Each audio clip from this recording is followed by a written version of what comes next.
தெய்வத்தின் குரல் மூன்றாம் பாகம். ஆச்சாரம், மன தூய்மையும் வெளிக்காரியமும். அநேக சமயாச்சாரங்களை, ஷடங்குகளை சீர்திருத்தக்காரர்கள் ஒதுக்குவதற்கு ஈஸியாக ஒரு காரணம் சொல்லிவிடுகிறார்கள். மனசு சுத்தமாக இருக்க வேண்டியது தானே முக்கியம். ரிச்சுவல், ஷடங்கு எதற்கு, இந்த ஃபார்மாலிட்டிஸ் எதற்கு என்கிறார்கள். மனசை தனியாக விட்டால் அது கட்டுப்படாமல் கெட்ட வழிகளில்தான் போய்கொண்டிருக்கும். எவனாவது 1000 10,000ல் ஒருத்தனுக்குத்தான் காரியத்தில் போகாத போதும் மனஸ் கட்டுப்பட்டு நல்லதிலேயே போய்கொண்டிருக்கும். மற்றவர்களுக்கு ஒரு காரியத்தை கொடுத்து காரியத்வாரா மனசை பகவானிடமோ ஜன சேவையிலோ திருப்பிவிட்டால்தான் உண்டு. இதை கவனித்துத்தான் ஆச்சார அனுஷ்டானங்கள் வைக்கப்பட்டிருக்கின்றன. மனசை தனியாக விட்டால் என்று மட்டும் இல்லை, அதை நாம ஜபம், ஸ்தோத்திரம் என்று வாக்குடன் சேர்த்து விட்டாலும் கூட கொஞ்ச நேரத்துக்கு அப்புறம் அது பீத்து கொள்கிறது. அதனால் மனோ வாக் காயம் என்றபடி மனசை வாக்கு மட்டுமின்றி ஷரீர காரியத்தோடும் பிணைத்தே ஷடங்குகளை கொடுத்திருக்கிறது. மந்திரங்களை வாக்கால் சொன்னபடியே ஹோமம் என்ற காரியத்தை பண்ணுவது, சஹஸ்ர நாமத்தை வாக்கால் சொன்னபடியே அர்ச்சனை என்ற காரியத்தை பண்ணுவது என்று வைத்திருக்கிறது. கேசவ, நாராயண, திருவிக்கிரம என்று வாயால் சொன்னால் கூட பகவான் மகிமையில் மனஸ் நன்றாக ஈடுபட மாட்டேன் என்கிறதே. அதற்காக அந்த 12 நாமங்களை சொல்லிக்கொண்டே உடம்பில் 12 நாமங்களை திருமண்ணால் போட்டுக்கொள்ளு என்று பெரியவர்கள் வைத்திருக்கிறார்கள். திருவிக்கிரமன்தான் உலகளந்தான். உலகத்தை அளந்தவனே அதை ஸ்வேத வராகமாக அவதாரம் பண்ணி வெள்ளை வெளேர் என்ற தெற்றை பல்லிலே தூக்கி நிறுத்தினான். பல் பட்ட இடத்தில்தான் ஸ்வேத மிருத்திகை என்ற வெளுப்பு மண் கட்டி கிடைக்கிறது. திருமண் என்பது அதுதான். துளசிக்கு அடிமண்ணும் இப்படி விசேஷமானது. இப்படிப்பட்ட மண்ணை குழைத்து ஒரு காரியமாக்கி உடம்பிலே போட்டுக்கொண்டால் அப்போதுதான் திருவிக்கிரம என்கிற போது, அப்பா, உன் ஸ்பர்ஷம் பெற்ற மண்ணை என் ஷரீரத்திலும் தாரணம் பண்ணிக்கொள்கிறேன் என்கிற மனக்குழைவு உண்டாகும். ஆத்மாபிவிருத்தியில் ஓரளவுக்கு மேலே போக போக மனசின் ஒருமுக தியானத்துக்கு வாக்கு, காரியம் ஆகியவையே இடைஞ்சலாகத்தான் ஆகும். காரியம், ஸ்தோத்திரம், மந்திரம் எல்லாமே அப்போது நின்று போய்விடும். ஆனால் இது தானாகவே விடப்போகிற சமாச்சாரம். தவளையை உதாரணமாக சொல்வது வழக்கம். தவளை ஜலத்தில்தான் முட்டை போடும். அப்புறம் முட்டையிலிருந்து வெளியே வந்துவிட்டும் சில காலம் மீன் மாதிரி ஜலத்தில் மட்டும்தான் இருக்கும். அந்த ஸ்டேஜில் அதற்கு நிலத்திலே சுவாசிப்பதற்கு வேண்டிய லங்ஸ் கிடையாது. மீன் மாதிரி ஜலத்தில் கரைந்திருக்கிற ஆக்சிஜனை தனக்குள்ளே இழுத்து கொள்ளும் கில்ஸ் என்ற உறுப்பு மட்டும்தான் அப்போது தவளைக்கு உண்டு. அப்புறம்தான் அது வளர வளர இந்த உறுப்பு எப்படி மறைந்தது என்றே தெரியாமல் தானாக மறைந்து அதற்கு நிலத்திலே இருந்து கொண்டு காற்றிலே உள்ள ஆக்சிஜனை சுவாசிக்கக்கூடிய லங்ஸ் உண்டாகிறது. இப்படி ஹையர் ஸ்டேஜுக்கு போகும்போது தானாக ஷடங்கு, மந்திரம் எல்லாம் நின்று போகும்.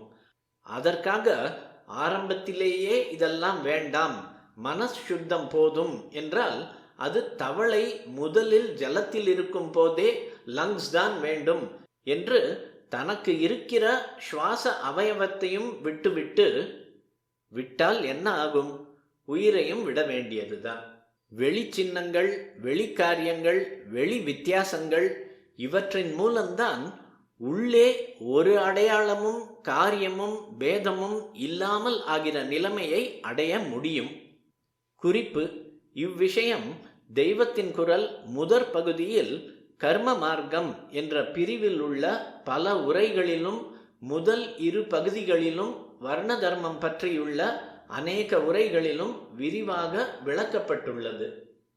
முதலிலேயே காரியத்தை கொடுக்காமல் மனசை மட்டும் வைத்துக்கொண்டு தியானம் பண்ணு என்றால் மனஸ் ரொம்ப நேரம் கண்டபடி ஓடிவிட்டு அப்புறம் எழுந்துவிடத்தான் வைக்கும். அல்லது களைத்து தூக்கத்தில் கொண்டு விடும். மனசுத்தம் டிசிப்ளின் இல்லாமல் வராது. உள் டிசிப்ளின் வெளி டிசிப்ளின் இல்லாமல் வராது. ரூல்களும் ஃபார்மாலிட்டிகளும் வெளி காரியங்களும் அந்த காரியங்களை பொறுத்த அநேக வித்தியாசங்களும் இல்லாமல் வெளி டிசிப்ளின் இல்லவே இல்லை. மனசுத்தத்தை மட்டும்தான் கவனிப்போம் என்று நவீனர்கள் சொன்னாலும் இதில் யாரோ 1-2 தலைவர்கள் மட்டும் வேண்டுமானால் அப்படி இருக்கக்கூடுமே தவிர மற்றவர்கள் மனம் போனபடிதான் இருப்போம் என்று ஆவதாகவே முடிந்திருக்கிறது. இதற்கு நான் தொண்டை தண்ணீர் போக இத்தனை சொல்ல வேண்டியதே இல்லை. ரிஃபார்ம் என்று ஆரம்பித்த பின் தேசத்தில் டிசிப்ளினே இல்லை என்பது எல்லாருக்கும் பட்டவர்த்தனமாக தெரிகிற விஷயம். ஆனாலும் அதனால்தான் இது சீர்திருத்தம் என்ற காரணத்தால்தான் கட்டுப்பாட்டு குலைவு என்ற விளைவு என்பதை ஒப்புக்கொள்ள யாருக்கும் மனசு வரவில்லை. நாஸ்திகர்கள் என்று போகிறவர்களை விட்டுவிடலாம். அவர்கள் ரொம்ப கொஞ்சம் பேர்தான். ரிலிஜன் என்று போற்றி சொல்லி நாங்கள் தான் வேதத்தின் ஸ்பிரிட்டை சரியாக புரிந்து கொண்டு இன்டர்பிரட் பண்ணுகிறோம், அதை ஆர்த்தடாக்சியின் ஆதிக்கத்திலிருந்து மீட்டு உள்ளபடி பிரகாசம் பண்ணுகிறோம் என்று சொல்லிக்கொண்டே ரிஃபார்ம்காரர்கள் அனாதி காலமாய் ஒழுங்காய் இருந்து வந்த சமுதாயத்தை கட்டுப்பாடே இல்லாமல் டிஃபார்ம் உருக்குலைவு பண்ணுகிறார்களே என்பதுதான் துக்கமாயிருக்கிறது. 1000 லட்சம் ஆசாபாசங்கள் அழுக்குகள் இருக்கிறவர்களை எடுத்த எடுப்பில் உச்சாணி கொம்பில் உள்ள மனசுத்தத்துக்கு ஏறுங்கள் என்று சொல்லி தாங்கள் இங்கேயும் இல்லாமல் அங்கேயும் இல்லாமல் திரிசங்கு லோகத்தில் தொங்குவது போதாது என்று மற்றவர்களையும் அவர்கள் ஏற்கனவே இருந்த இடத்துக்கும் கீழே உருட்டி விடுகிறார்களே என்று துக்கமாக வருகிறது. வேறே ஒன்றும் தெரியாவிட்டாலும் ஈஸ்வரன் என்று ஒருத்தனுக்கு பயந்து தர்ம நியாயமாக நடக்க வேண்டும், பெரியவர்கள் முன்னோர்கள் காட்டும் வழியில் போக வேண்டும் என்பதால் இதுவரை ஜனங்களுக்கு இருந்த ஒழுக்கத்தையும் பணிவையும் கூட இந்த சீர்திருத்தங்கள் போக பண்ணிவிட்டன.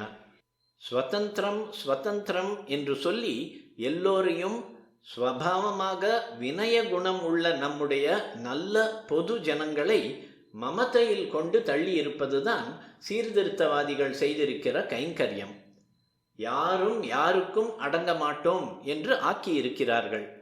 எல்லாருக்கும் சுயநலம்தான் ரைட் என்ற பெயரில் சகலமும் ஆகிவிட்டது.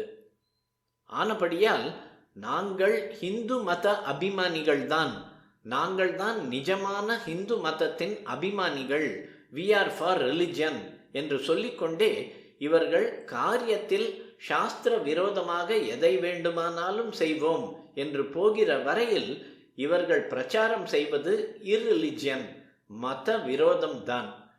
சாஸ்திரம் வேண்டாம், சடங்கு வேண்டாம், மனஸ்தான் என்று இருக்கிறவன் ஒன்றுக்கும் உதவாதவன்தான்.